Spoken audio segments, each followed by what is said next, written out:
Good morning, guys, and welcome to the weekly webinar series where today I have Lorrie Thomas Ross, and she was a previous guest on the show last week. And today she's going to present to us an info webinar, and she is the marketing therapist, and I'm really excited to have her on. She's also an expert in personal branding and add value to the audience. And so, Lorrie, welcome. Thanks so much, and hi, everyone. I know you had presentation 15-minute, and so I'm really excited to have you on and take it away. Wonderful. So you're all busy folks, so I want to make sure I respect your time. I have been in the sales and marketing world since earlier than 1999, but in the .com world in those days, and having come from being a seller of advertising to then becoming a buyer of advertising, having the corporate experience, but then also my world transformed when I started teaching. I started teaching marketing for UC Santa Barbara, and then UC Berkeley started picking up my courses on weekends. And my students were business owners or employees at doctors' offices and law firms. And these organizations were paying their students or their employees to be a student in my classes.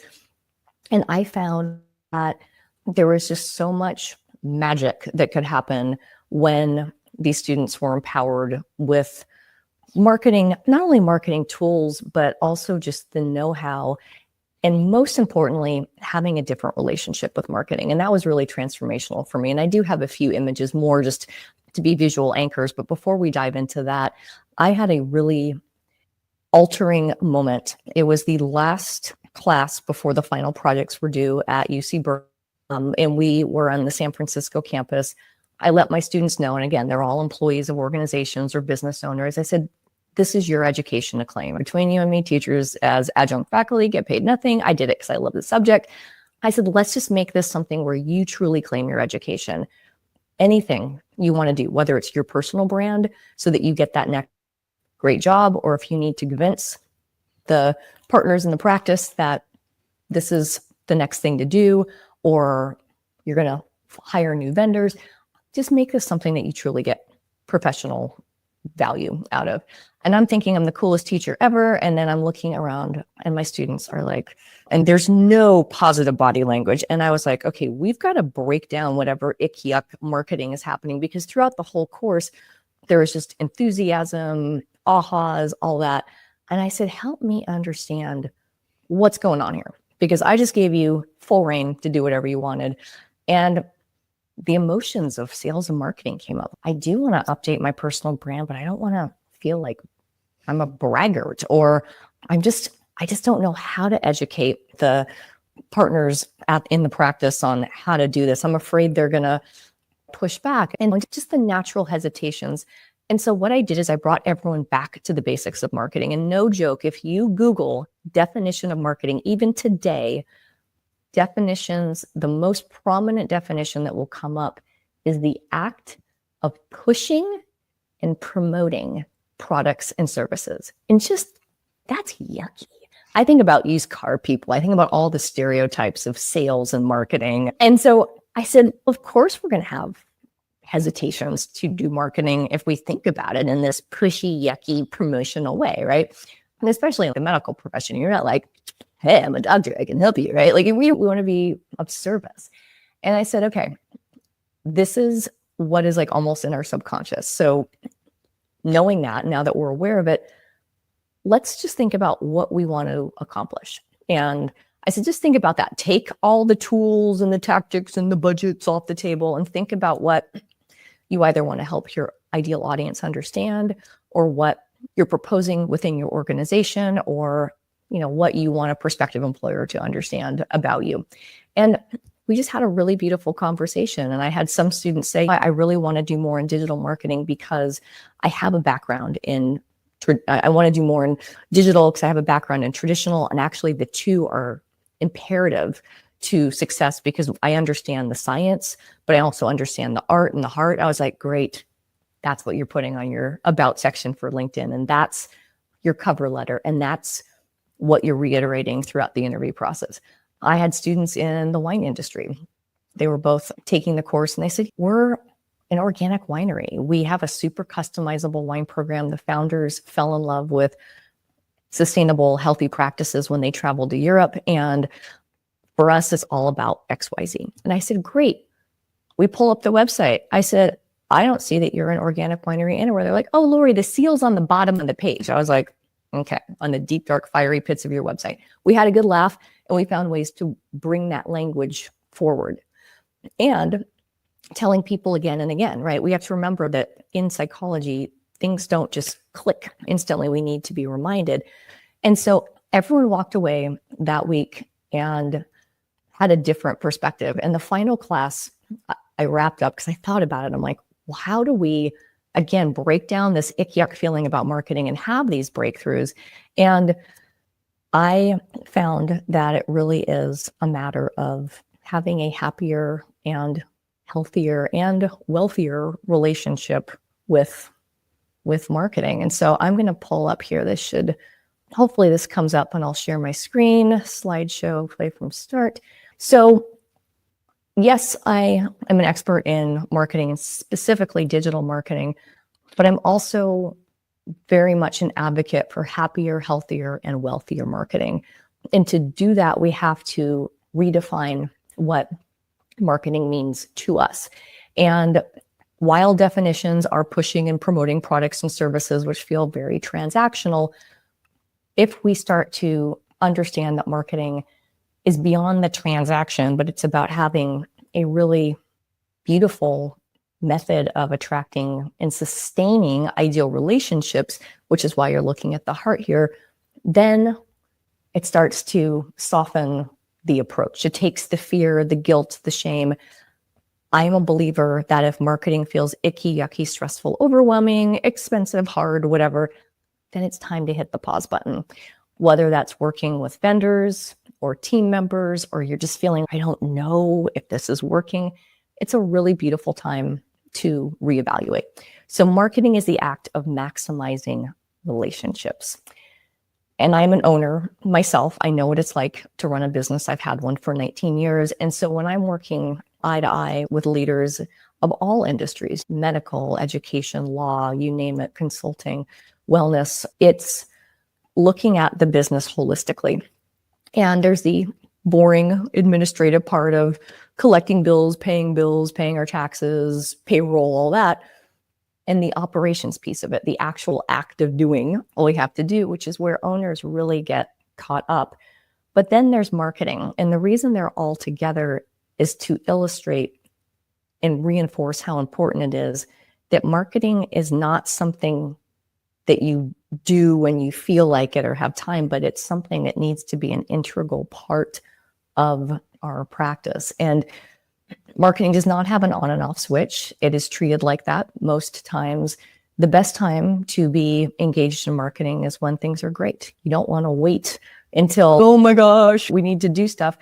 We always want to be thinking about it. And of course, everything is hand in hand. So the act of how we communicate, how we represent ourselves as professionals on behalf of our brands. And marketing is everything from awareness, communication, which is information distribution, it's connection, it's service. I love talking about service because we forget about that. We think about the ads or the pushing, right? It's natural to do that. But once we get people in our businesses and into our practices, if we have systems that take great care of them, that is going to save you so much time and money, because those are the folks that stay, refer, and they grow as you grow. When I wrote my book, and it's a vintage book. I'm not encouraging you to go buy it. It's a McGraw-Hill book on online marketing, came out in 2010.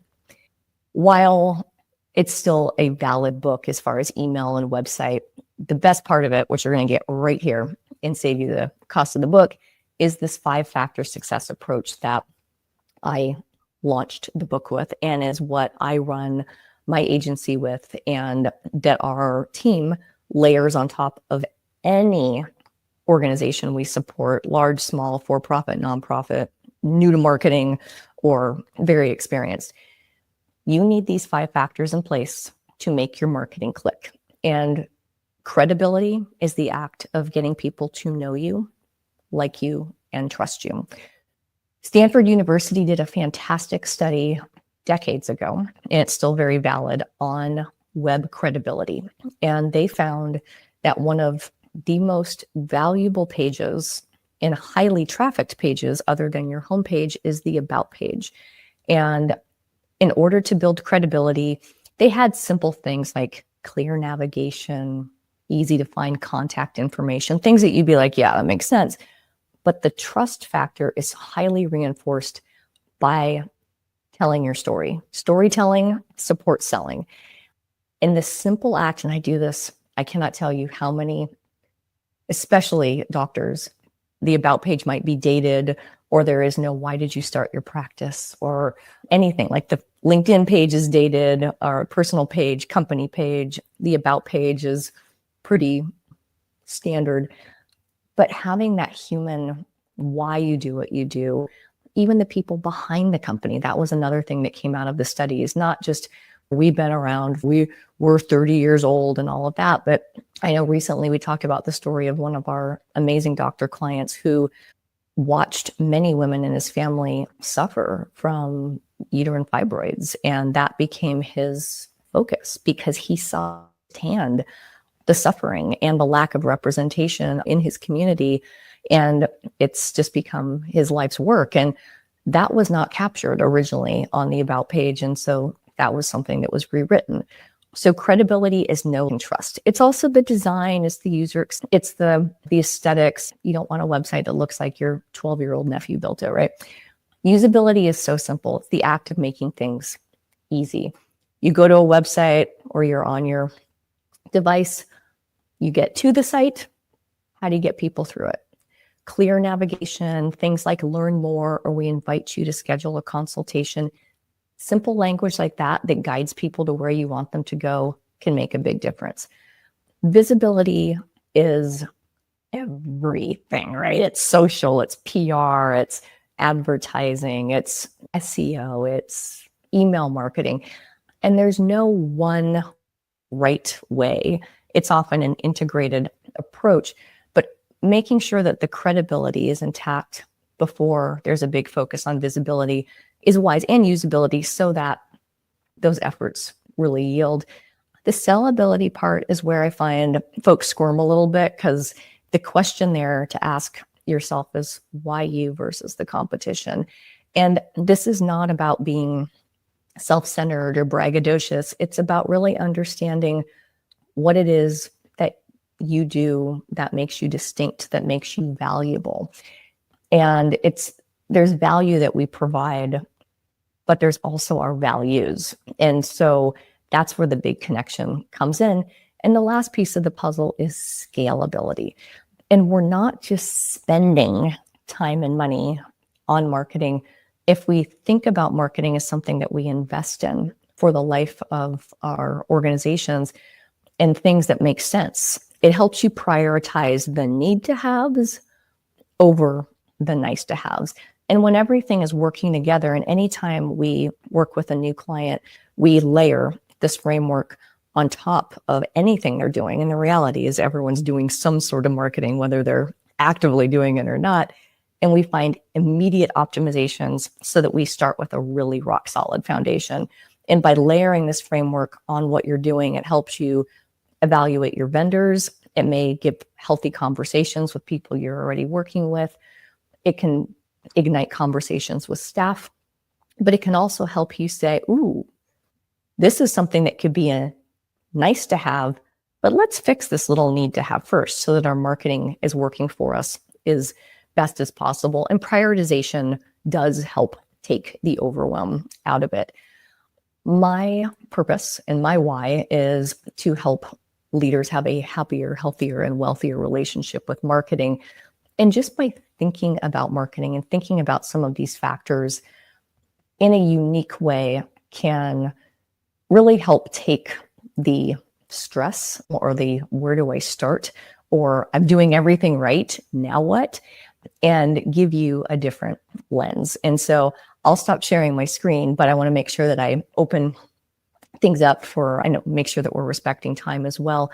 But hopefully that we have an approach to marketing that really gives us an enjoyable experience. Think about in marriage, right? Was it stressful attracting your mate? Was it hard? Was it expensive? No.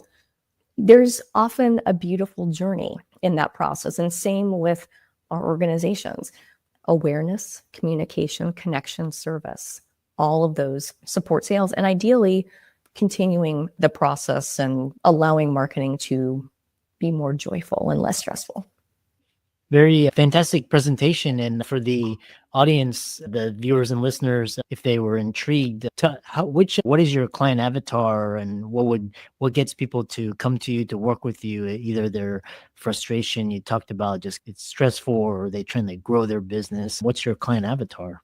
Thank you for asking that. And it is so wonderful for all of us to think about that. Having been an owner for 19 years, we have found that our ideal avatar is not revenue specific or industry specific, but they are intentional leaders, meaning that they do what they do with passion, purpose, professionalism. They care about the people they work with and they work for, and they have a growth mindset. They want to be doing things better. They don't have an "I know that," very dangerous words altogether, mindset, and they just want to be in collaboration or in partnership with people that share values. And I talk a lot with our clients and even my employees, your value and your values. And I found even rebranding to web marketing therapy, because all my clients called me their marketing therapist and my clients did not know each other. And I was like, I think I'm onto something. By doing that, I actually streamlined how I spend time with prospective clients, because folks that don't, they're like, oh, that's weird. Or what do you mean you're the marketing therapist? The ones that were curious are like, oh, this is a unique approach. And yeah, there is a psychology to marketing, which you have a background in. And yeah, I do want to do marketing in a way that's less stressful. That has helped us really align with our ideal clients. And we are unique as an agency in that we are not an all or nothing. We work arm in arm with agencies that do things that we do, but we might have more capacity, especially with content marketing, things like that. We're very high touch. We've actually had other agencies refer us for certain things that they know we're really just a little more warm and fuzzy about. We also train staff, and we've trained virtual assistants, which is really cool to see. And because they're hardworking, they want to serve their clients, and we'll just come in and say, great on this, but here's some better tools, and let's make sure we have these processes in place, creating SOPs, training documents. And then we do have clients where we are the agency of record, where we might be doing things more proactively for search optimization or things like that. But it is about listening and understanding, and we grow as the client grows. And there are times where we might bring in videographers or extra special pros or help find PR agencies or things like that. But we've been very thoughtful as we've grown to still stay boutique and high touch. And I've broken pretty much every rule in business. I work with my friends, I work with family members, but it works. And even our approach to marketing may not be we understand data, we love data, but we also understand the art and the heart of it too. Yeah, it's just really great to partner with aligned leaders. Yeah. And how can people connect with you and reach out to you and learn from you? Lorrie Thomas Ross. You can just Google me. Also, web marketing therapy. We're the only one out there with that name. So we're very easy to find, and we've got a contact form on our website. Excellent. Well, thanks so much for sharing such invaluable information, and thanks again for all of your contributions.